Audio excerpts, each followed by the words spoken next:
Ryan McBeth is a U.S. Army veteran and OSINT analyst. Welcome to our program, Ryan. Thank you so much. It's always great to be invited on.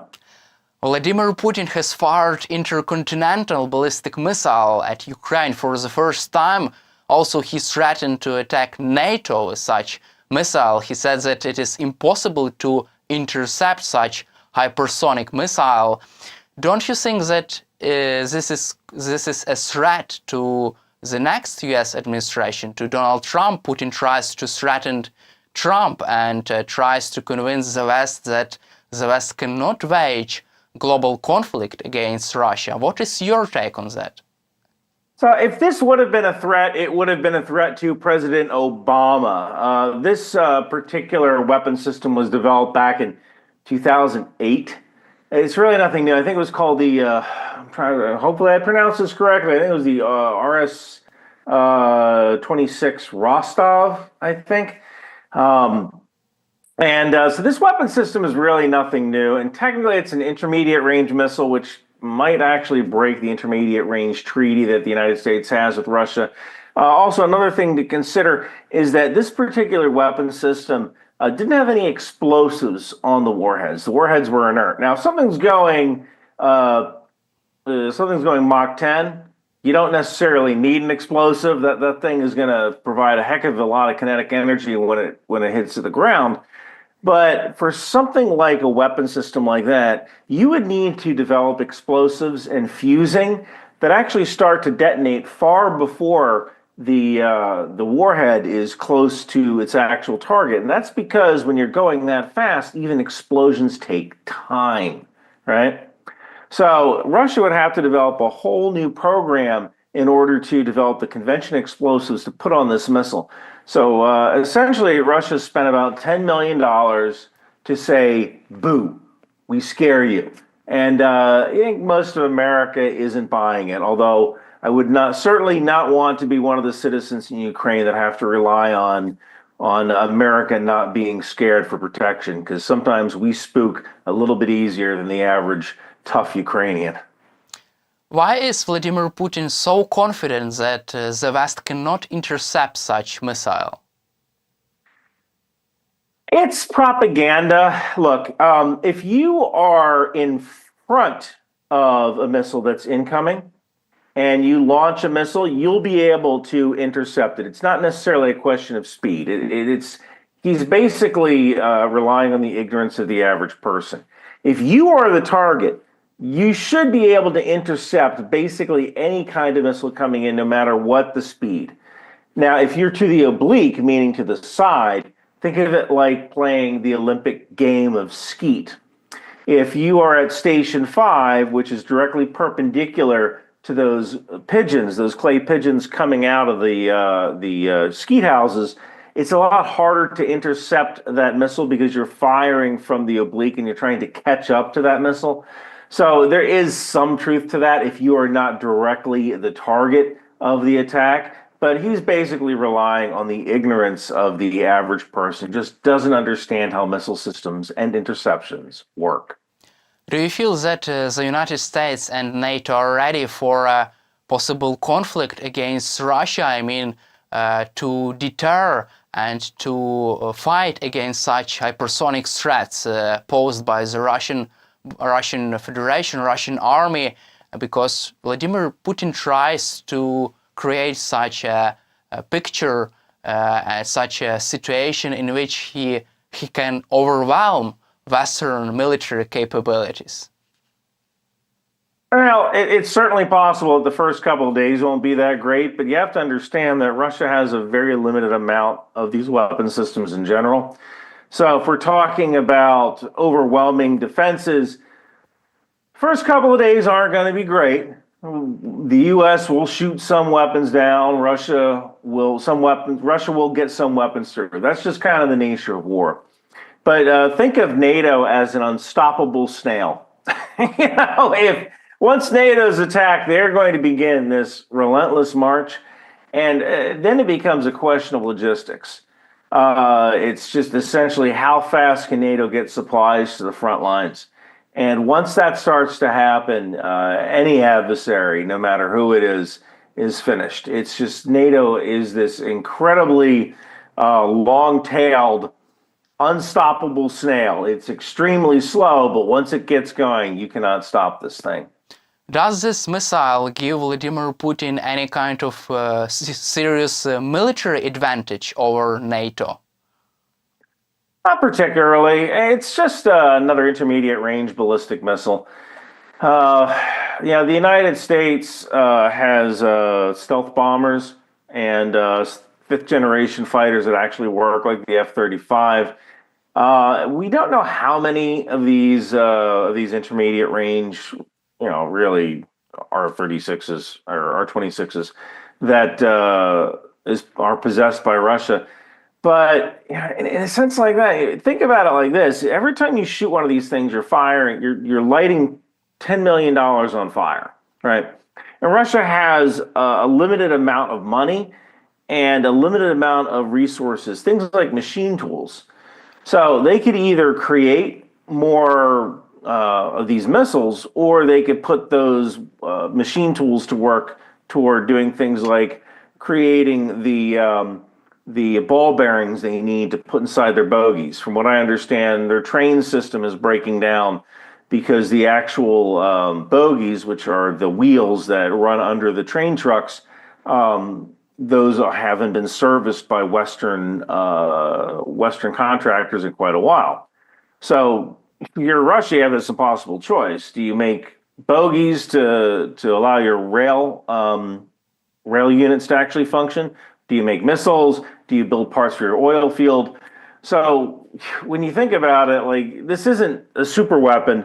This is a distraction in the big scheme of things. Also, this missile strike by Russia was a response to Ukraine's strikes inside Russia with Western-made missiles. Ukraine is really successful in that, because a recent strike on the Kursk region has eliminated dozens of Russian and even North Korean officers. This has been confirmed by Financial Times sources. Also, another strike was conducted by the Ukrainian army this weekend, and several Russian officers have been eliminated by a missile strike on Russian command center in the Kursk region. Don't you think that these strikes inside Russia are too painful for Vladimir Putin, and that's why he tries to threaten Ukraine and the West with his hypersonic intercontinental missiles? So it's not necessarily painful, although it is painful. I think that essentially what Russia doesn't want is Ukraine being in the political position of being able to receive even more lethal Western aid that could attack inside Russia. Is remember that for the longest time, Russia was almost like it's playing American baseball. I'm on first base. You can't attack me because I'm touching this base. And they were able to run circles around Ukraine in some senses because Ukraine couldn't touch them there.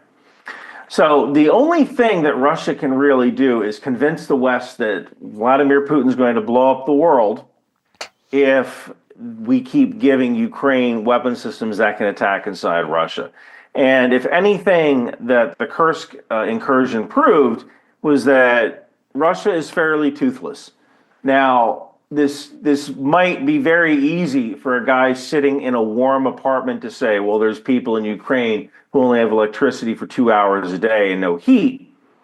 But for the most part, Russia is not able to respond militarily. So they have to respond using infodom war, information domain warfare. They have to scare people into thinking that they're strong in order for them to stop these attacks from Ukraine and convince the West not to give Ukraine these long-range weapons that can actually hurt Russia. And can this strategy work with Donald Trump's administration, from your perspective? Because we have seen new nominations by Trump and his national security team. Also, Kate Kellogg, former U.S. Army Lieutenant General, who would serve as a special assistant to Trump and special envoy for Ukraine and Russia. What is your take on that? And do you feel that these threats can work with Trump's team? President Trump is always a wild card. You never quite know what he's going to do, which is actually probably better than the situation we have now, because we have a fairly feckless administration that's kind of slow walking aid. President Biden killed a lot of Ukrainians. He did. When he did not give them the aid they needed in the amount they needed. And that's going to be part of his legacy forever. Now, what President Trump does is really going to be kind of up to President Trump. And there are a couple of possibilities here. But the one thing that you need to understand is that President Trump is scared of China. That's his main concern.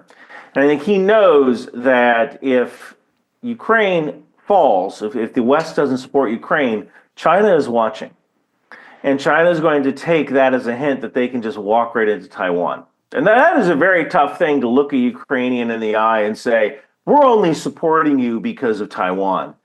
But in some senses, that is the real politic. That is the truth behind support. It's not just, yes, Ukraine is a democracy and they must be supported, but ultimately, Taiwan makes computer chips that power the world. If China invades Taiwan, it's going to destroy America's economy.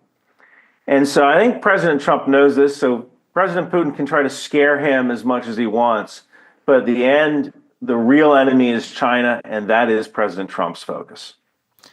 President Zelensky says that he would be ready for a ceasefire if Ukraine joins NATO and if Ukrainian-controlled territory are being protected by the Article 5 of NATO treaty.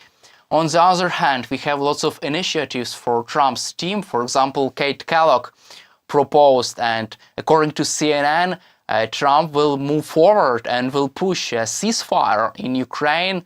And Kate Kellogg also proposed to provide Ukraine with security assistance in case of a ceasefire.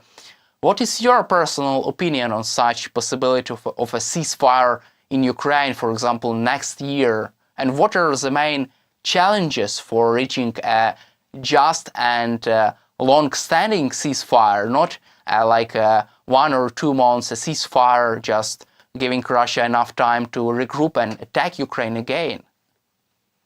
I actually don't see a ceasefire is that likely, and I say that because Russia literally can't win the war.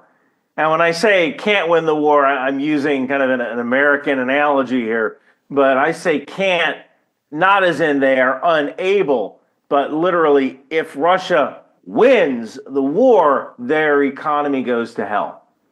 I believe the inflation rate in Russia is 21%. I believe prices are up 30% since 2002.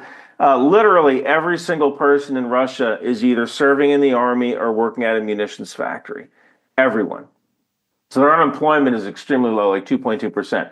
If Russia wins the war and there's a ceasefire tomorrow, the wheels come off their economy. So it's almost like President Putin needs to keep this war going because they are so far into things that they have to figure out a way to slowly cool off their economy. Because if they stop the war like that and everybody gets fired from their jobs at munitions factories and soldiers get demobilized, what happens next? President Putin gets a Ceausescu special. Because you have millions of young men who know how to use firearms and know military tactics who don't have a job. I saw this movie in Iraq when Iraq had 70% employment. It didn't work out for the ruling government there, and it's not going to work out for Russia. So I actually don't see a ceasefire, mainly because Russia's economy depends on keeping the war going right now. So if Kremlin, if Putin agrees with a ceasefire deal in Ukraine, he will be eliminated the day after? That's certainly a possibility. Just maybe not the day after, but once their economy starts collapsing and you have soldiers coming home who, granted, Russia isn't America with our easy access to firearms, but that's never seemed to stop people with knowledge from getting a gun. It might not be necessarily the day after, but once people start feeling the pain of getting fired from their jobs, along with high inflation, that usually causes revolutions. And that's when you might see a couple of army officers think, you know what, I can probably do this a little bit better. Also, we have seen some reports from Russian media about Kremlin's new strategy at some regions of Russia. They try to prepare their own people for end of the war in Ukraine. They trying to say that the war would be ended at some day in the future, but it seems like there are some previous signs that Putin's regime is trying to find a way out of this situation and trying to prepare Russian people for the endgame scenario in Ukraine.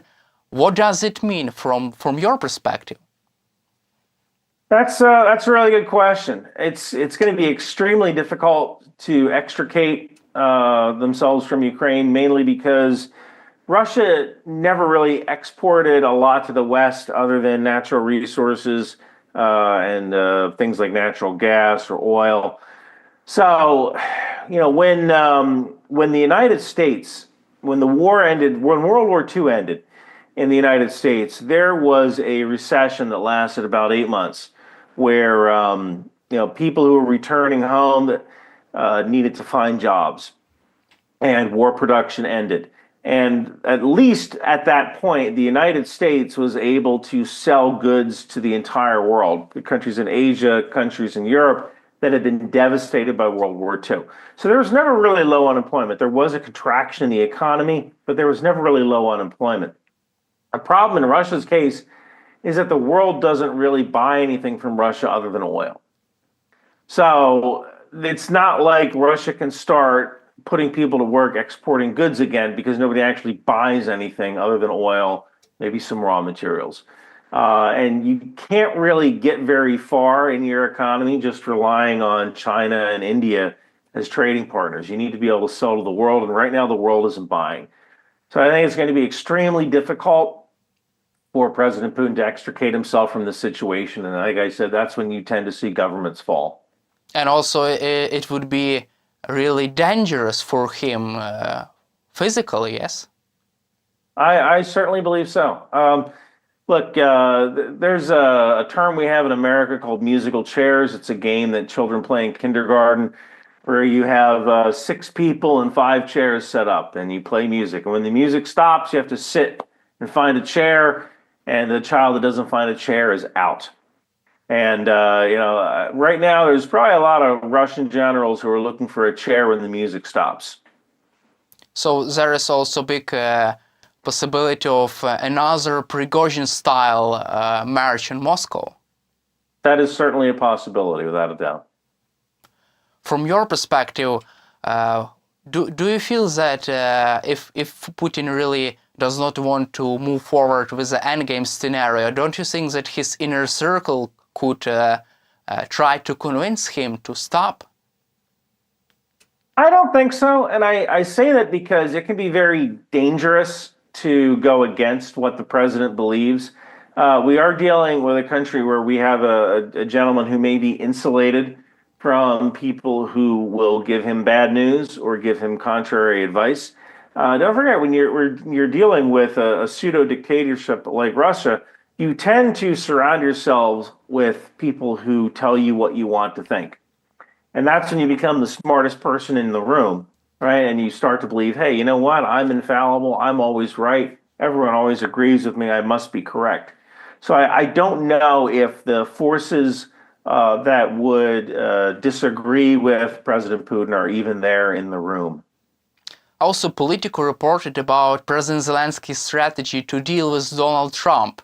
Zelensky says that he would be ready for a ceasefire to demonstrate that Vladimir Putin is a no guy, the guy who says no to a possible peace proposal regarding Ukraine. In such case, don't you think that there is also big possibility of confrontation between Trump and Putin if Putin refuses to sign a ceasefire in Ukraine on his terms? And what could happen during this big confrontation between Trump and Putin? What kind of decision could be made by U.S. administration? Well, I think what would most likely happen is this following scenario. It's that President Trump, and it won't be him, it'll be envoys, like former General Kellogg. They'll reach out to President Putin. They'll ask about the ceasefire. They'll reach out to Zelensky. Zelensky will say, yes, we'd like this ceasefire, but we'd like to join NATO. President Putin then says no. Now, when that happens, President Trump is going to get so angry because now he's going to feel like, hey, I promised I would end the war in 24 hours and you made me look stupid. And then I believe he is going to give every single weapon system to Ukraine that they asked for. Because how dare you make me look stupid, Vlad? I put my neck out on the line for you, and this is what you do to me. So we do have a president who can be very vengeful and vindictive, especially if someone doesn't take advantage of his kindness. So I could easily see the president, after a couple of weeks, starting to arm Ukraine to the levels that they deserve and to the levels that the Biden administration was afraid to do. And also there are some discussions on possible sanctions against Russia, against Russian energy sector. What kind of economic measures the United States still has? Well, there's not a lot of arrows left in our quiver when it comes to sanctions, but I believe there is a bank that is still operating because Russia is still sending energy into Europe. And, one of the things that President Biden failed to do was he failed to reassure Europe that the United States would supply natural gas to Europe during the winter. This was kind of a problem in the domestic area of American politics because there are Americans who don't want us to pump any more oil and who don't want us to deliver natural gas because of climate change. But that really opened the door for Russia to continue getting gas. They're sending oil and natural gas into Europe in some cases. So if the United States, if President Trump allows the United States to start drilling for more oil and sending natural gas over to Europe, there will be less of a reason to rely on Russia. And that final bank that Russia uses can close, which will make it a lot harder for Russia to acquire hard currency. Let's cover also situation on the Middle East. It seems like Russia is losing its position in Syria because Syrian rebels have captured the city of Aleppo, the second largest city of Syria, and they are on their way to Damascus, the capital city of Syria. It seems also Russian forces have started to bombard Syrian rebels. What is your reaction to this development, and what does Vladimir Putin feel about that? And how could it influence the war in Ukraine? Because more Russian soldiers will be deployed to Syria and will move forward and will die there. If you want to talk about Syria, my first question is how much time do you have? Big topic. Syria is a big one. That is an absolute mess. There's about 70 different forces that are fighting there. Look, for the most part, Russia has always supported Syria because they were allies during the Cold War. And, one of the things that Russia mainly did during its time in Syria was that it essentially, you hate to use a video game term here, but they were farming XP. Right? They were doing small missions to allow their pilots to gain experience and things like precision bombing, forward air controller. And they fought ISIS, or as they call it in the Arab world, Daesh, using aircraft. So that way the Syrian army could focus on fighting both the Islamist and non-Islamist militias and rebels. So I don't really see Russia sending more troops to Syria.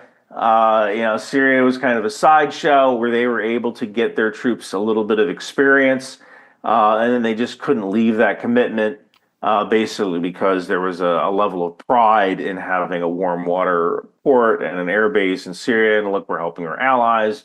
And it's also a place to send your generals to. If you have a general who isn't very good in Ukraine, he performs poorly, but you like the guy, you don't want to fire him, you could always send him over to Syria.